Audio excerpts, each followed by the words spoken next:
This is the Final Word Cricket Podcast, Season 18, Episode 11. It's Adam Collins and Jeff Lemon back with you. Jeff's electricity is back on in Lisbon after what happened last week.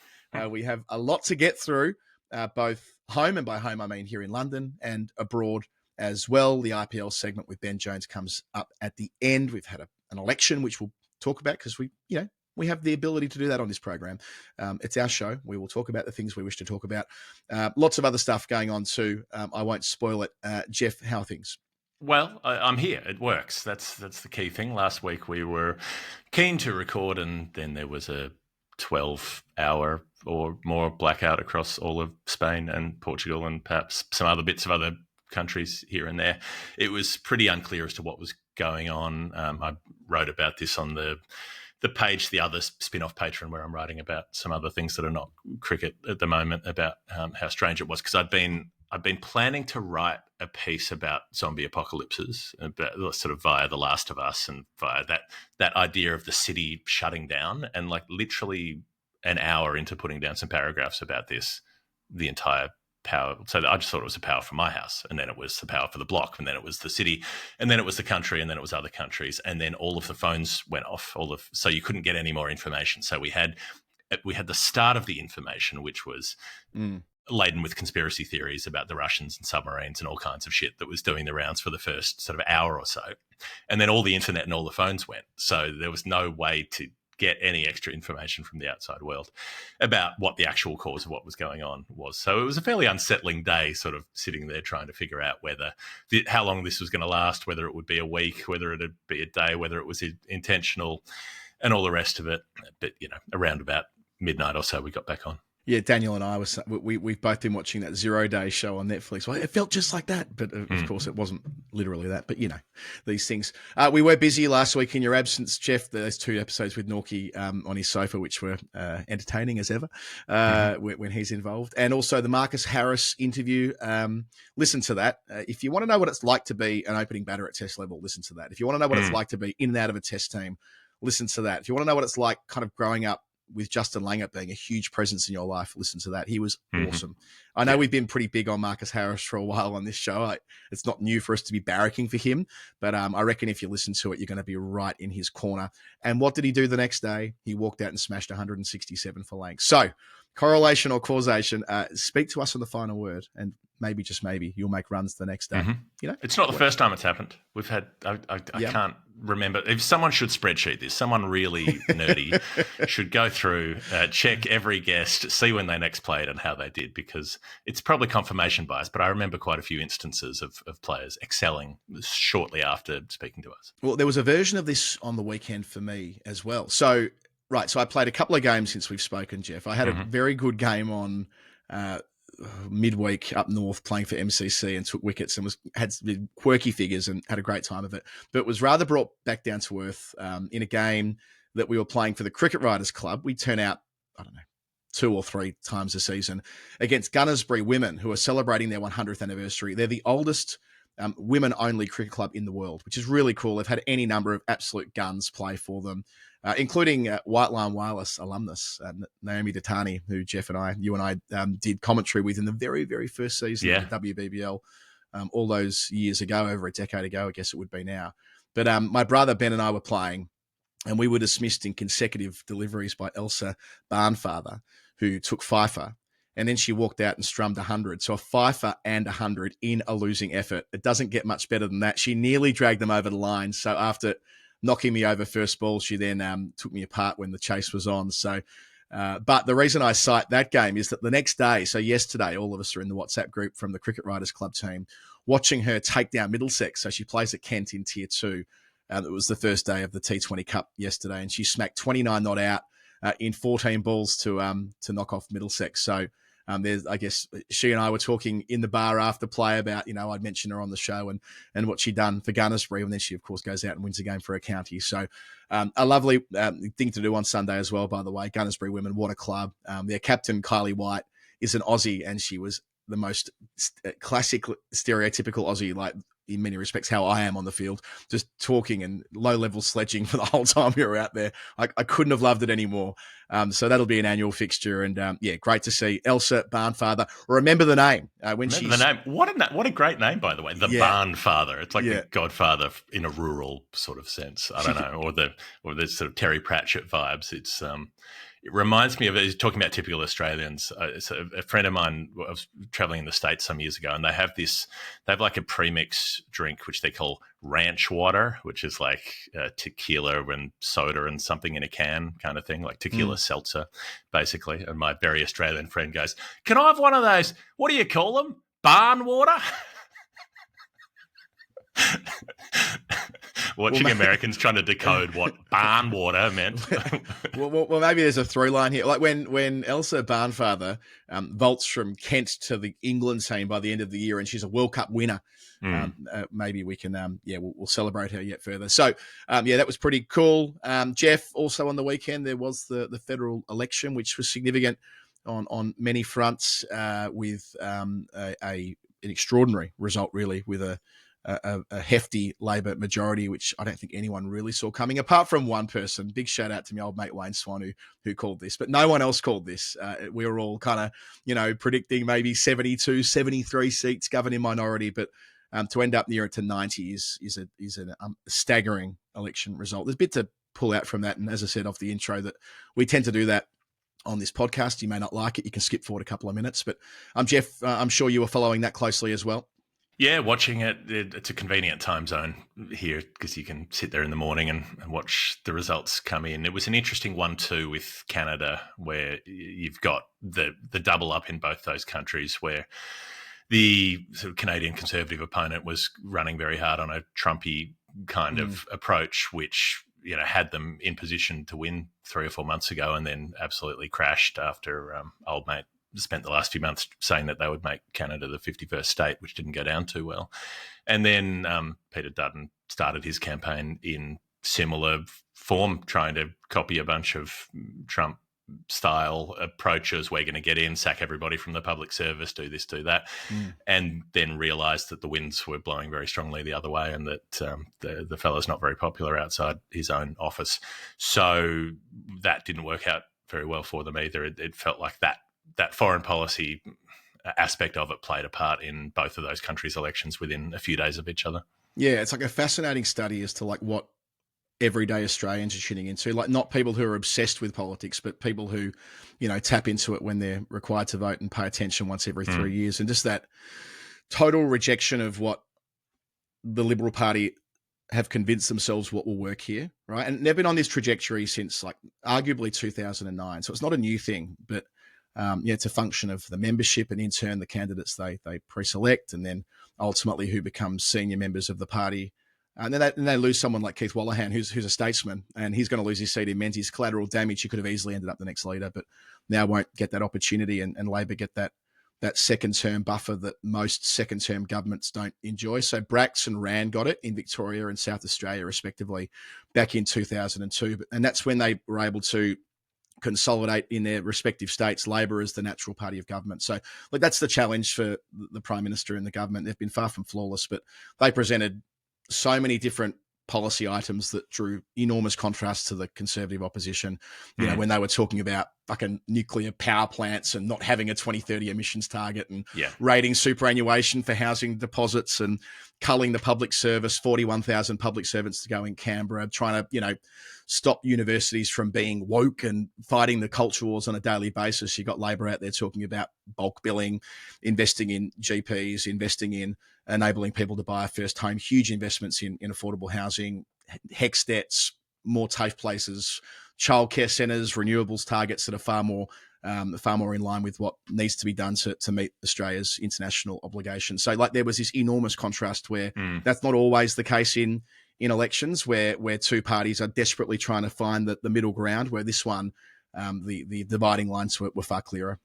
Yeah, I think what they desperately need to do, though, Labor, is actually have some coherence on environmental policy, because their last few years of just signing off new coal mines, signing off new gas fields, not doing anything to try to divert more royalties to actually stay within the Commonwealth itself rather than get paid to whichever company's getting them. But, more to the point, they've been very gun shy about angering big business. That was the defining characteristic of that first term was playing small on that front. So social policy is not going to matter much in 50 years if we're 3-4 degrees over the warming targets that we're trying to keep things under, and they haven't moved on that. Their carbon emissions fall has been almost negligible over Albanese's first term. So they desperately need to actually prove some credentials, take some proper action on that instead of just paper accounting about, we've got this amount of land use and this amount of renewables being installed. Okay, well, why aren't we seeing emissions falling? Because at the rate they're at, it's going to take hundreds of years to get to the target they need to be at, and they've got about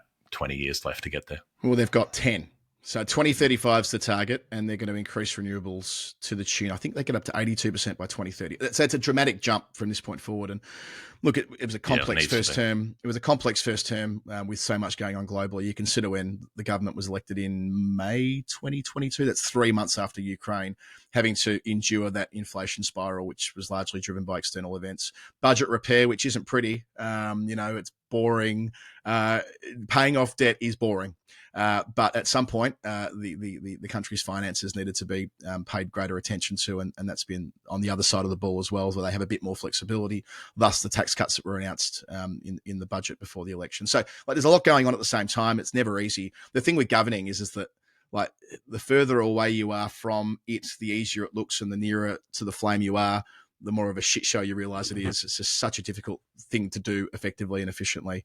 And so many people will satisfy. So I'm sure that this government will let people down in the same way that every government does, but it'll at least have that buffer of not thinking that that they're living on a knife edge. And that does make a psychological difference, I reckon. When you actually think you've got something of a buffer, you can play shots with a bit more certainty and, of course, more experienced ministers after 3 years in the job. So anyway, a lot to unpick there, but I guess the top line message there is that Australians have fundamentally rejected the overseas American Trumpism, and that clearly was a defining factor in this election. And that's got to be seen as a positive thing for our country, Jeff, because I have to say at points in time, I've been worried about that, whether we might import some of that. And it turns out that isn't what most Australians are thinking. It's nowhere near where most Australians are. The embrace of that stuff is very much a weirdo online faction. It's not a tiny minority of people. It's a big minority, but it's still very much a minority. And that is the beauty of the compulsory attendance at the voting booth. People complain of, that's infringing on your liberties. You don't have to vote. You don't have to cast a valid vote. You just have to show up and get your name ticked off. But it means that it dilutes more extremist positions across the board. It means that people that tends to have a moderating effect. You tend to bring things closer to the centre, and fundamentally Australians en masse, if I can generalise, don't really like showboating pricks. We're prepared to tolerate an occasional showboating prick in very specific circumstances, but for the most part, whatever the politics of the person are, if somebody's approach, their attitude is off, we're not inclined to support it. And that's why I think the last dozen years in America have been so mystifying for Australians who go, well, how do you, no matter what the policies are, how do you vote for someone who's so full of themselves? And that, as much as anything, has been rejected. Yeah, and this is where John Howard's, the secret laid in Howard's success, right? For so much of it that he did display humility. Whether you liked him or not, he was never what you're describing there, the showboating prick that people don't want. And the party does not at all resemble what John Howard's Liberal Party was, let alone, when Robert Menzies set up the Liberal Party, he didn't call it the Conservatives because he didn't think Australia had the anger for a Conservative Party. Well, maybe they don't. One last indulgent congratulations here. A man who you've stayed with before, a man who has been a listener to the show and a friend for a long time, Paul Erickson, the National Secretary of the Labor Party, who did an unbelievable job, Paul. So that's his second election win. He did it, backs against the wall stuff this time as well. So good on you, Paul, and we'll see you at some stage through the Aussie summer. One of the big culture war subjects that's been being flailed around across the various countries we've been talking about over the last few months especially has been trans rights and the access that trans people have to various spaces, and sport in particular has been the central thing that keeps being brought up, that keeps being used to try to advance an anti-trans position. It's been a real shame to see during the week that the ECB have fallen to this. A lot of sporting bodies have over the last couple of years, because there's been such an effective campaign to try to create an alarm around the idea of trans people participating in sport. The UK Supreme Court ruling has come through. If you've been following the news, you'd be aware of that, which basically just essentially sets out that trans people wouldn't be able to invoke discrimination legislation to be able to get access to certain spaces. It doesn't mean that they're supposed to be excluded from certain spaces, but sporting bodies have taken that, and the ECB have taken that line that, we have to change our policy because of the Supreme Court ruling. I don't agree with that at all. I think that's a very convenient, specious reading of the legal ruling that came down, but that's the position they've come to, and they're trying to still position themselves as the good guys. We're all about equality and inclusion, but just on this case, we can't. They're saying we can't have trans women playing in women's sport. That's where they've landed at. Yeah, so there's a bit to get into here. So let's be clear. So the ECB had previously banned trans women from playing in elite competitions. So they were already in line with the ICC position. What this is all about is the recreational game, the sort of Saturday afternoon, Sunday afternoon stuff. So, in a line, the quote is, with immediate effect, only those whose biological sex is female will be eligible to play in women's cricket and girls' cricket matches. Transgender women and girls can continue playing in open and mixed cricket. So in other words, men's cricket, right? So if you're trans, you can play in the men's stuff, but not in the women's stuff. What I immediately thought when reading this is how profoundly hypocritical it is based on the statements the ECB have made in the past about England cricket being the most inclusive sport. That's their words. No one has made them position themselves and frame themselves that way. So that's where they deserve to be held accountable, I reckon. It's about the hypocrisy to this. If you are out there talking about being the most inclusive sport, and then you are denying at recreational level, remembering that this had nothing to do with the elite game. We're not talking about pathway cricket. We're not talking about what cricket that's played on the television. We're talking about Saturday afternoon, Sunday afternoon club cricket stuff where no one is being paid to play. Indeed, you are paying to play. So that's what I took from this, is that there's a fundamental contradiction in the way that ECB position themselves against how this presents when the statement was out there late last week. Yeah, I think that's certainly the case. And I know that there'll be people hearing us get onto this topic who will be going, "Oh, why are you talking about this? Sick of hearing about it, blah, blah, blah." I'd ask maybe that if you've listened to the show and you like the show, maybe trust us a little bit, or maybe you could listen to this and then come to your conclusion afterwards, because it's something that I feel pretty strongly about. I think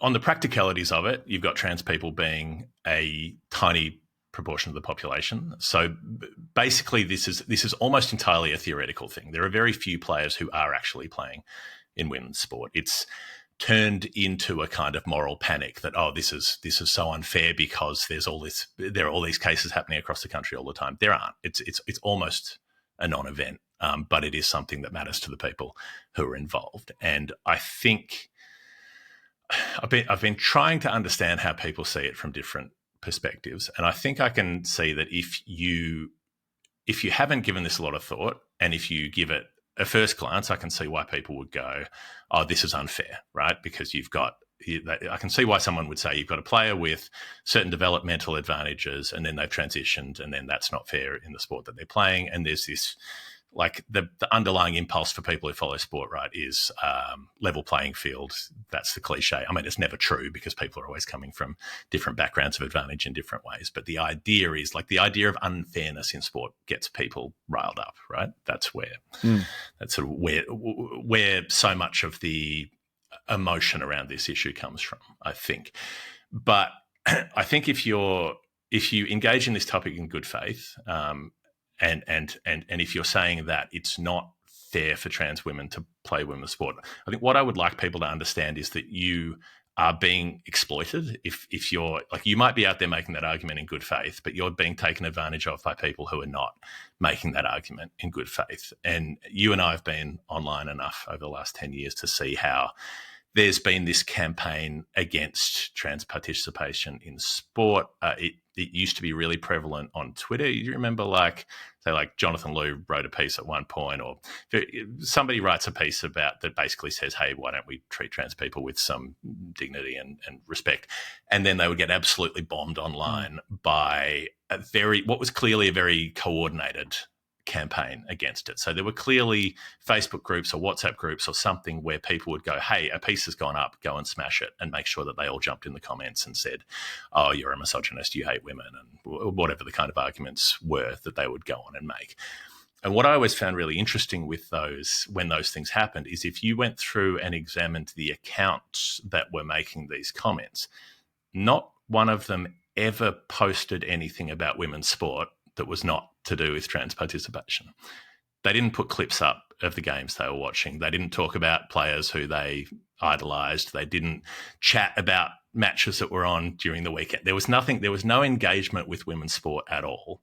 So whoever was behind these accounts, whether they were real or the ones that were bots or whatever it is, were not people who actually gave a shit about women's sport at all. Like you don't meet nearly so many of those people in a women's sport crowd because they're not people who are actually following the game. They're just following the politics of it. And then I think that was even more evident through the Trump campaign, the presidential campaign. I mean, the number of speeches and rallies that I went to, every speech that was given by a major Republican figure that I saw last year mentioned women's sport and, quote unquote, men playing women's sport. They all brought it up.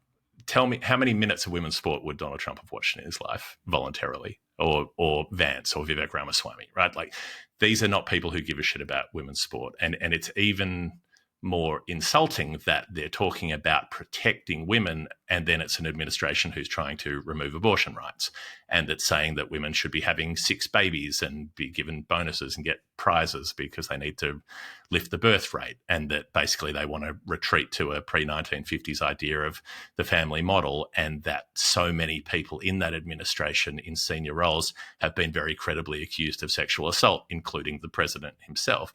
When you've got an administration with all of those manifest failings that clearly despises women for the most part, it's so fakely convenient to be able to come in and say, oh, well, we care about the integrity of women's sport. They couldn't give a shit about women's sport. And I think that's what I really want people to understand, is that if you're participating in this, you're helping those people. And the reason they've picked women's sport is because it's the easiest way to succeed in this argument that trans people shouldn't be able to participate in anything, because there's that idea of fairness, and because you can prick that motivation that says, oh, this is unfair, well, therefore we can't have it in sport, right? So why are they doing this? They're doing this because trans people are the easiest group to demonize out of the queer, out of the sort of LGBT spectrum. People have generally more got over the existence of gay people. People are not as freaked out by gay people existing as they were 30 years ago. That anger and antipathy isn't as widespread as it was, but it's easier to get people riled up against trans people because trans people are still confusing to a bulk of the population who don't understand what being transgender is, and so they find it unnerving. They have a certain idea of how gender roles are supposed to be played, how men and women are supposed to be, how there's a strict binary and that's all there is, when that's not true medically or scientifically either. And it makes them upset and uncomfortable and angry that there are people who are different and who are living differently and who threaten their idea of how society is supposed to be built. That's the conservative impulse, to try to shut down trans people's participation in any arena. And that's their aim, is to shut it down in every arena. They're starting with sport because sport's the easiest, the most vulnerable place. Sport and women's bathrooms, they're the two that you hear about all the time because they're the easiest ones to get relatively normal, less crazy people on board with, because you can use existing sensitivities. But you can already see in the US the end game is far more advanced. The executive order banning trans people from the military. The justification for that was they're lying about their gender, so they can't be trusted.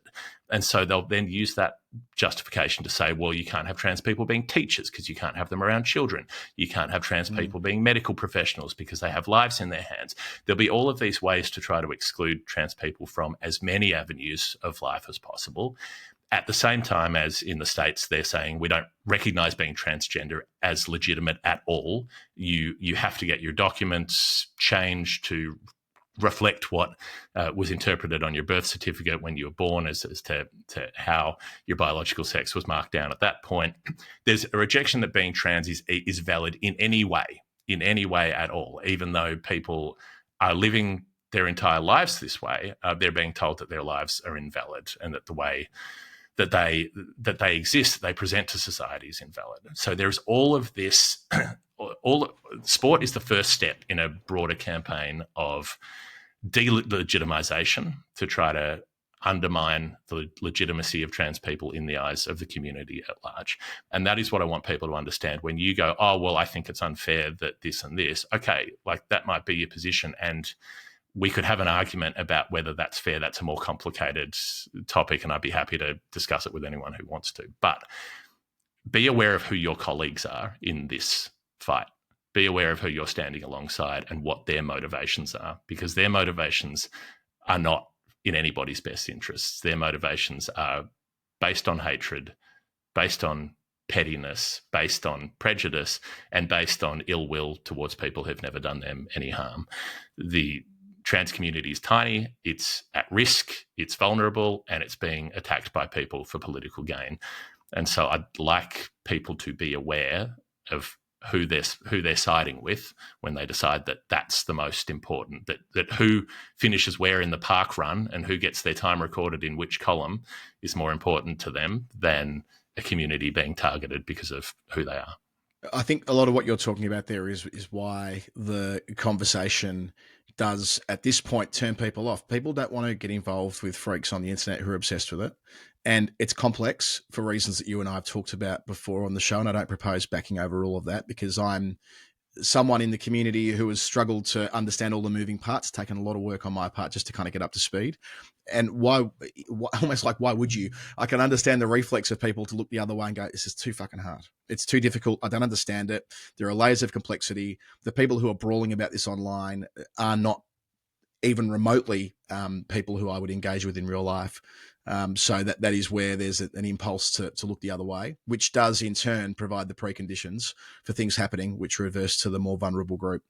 And that's clearly, in this case, the trans community. So, yeah, I come back to my previous point as we kind of round out this conversation that I think the ECB need to consider if they're going to frame themselves as an inclusive sport, especially when these decisions at an elite level, I like to believe, man, I don't know, I like to believe are being taken with at least some more scientific a reference point. We know that when it comes to IOC, right? When it comes to Olympic sports, when it comes to elite sports, they are endeavoring to show their workings. There is an effort going on. This isn't about showing one's workings. This is about the debate more at large and more subjective decisions. And it stems back to what was decided by the courts last week. So, Jeff, I'm mindful that we're now running a little bit late for our first break. So we better get to that. Before doing so, just want to acknowledge that Maurice Blackburn Lawyers are the number one plaintiff law firm in the country. More about them later. I neglected to mention them off the top of the show. And Wisdom Cricketers Almanac, Jeff. I don't think you, you would have listened to the show last week, but you wouldn't know that we are back in cahoots with the good book.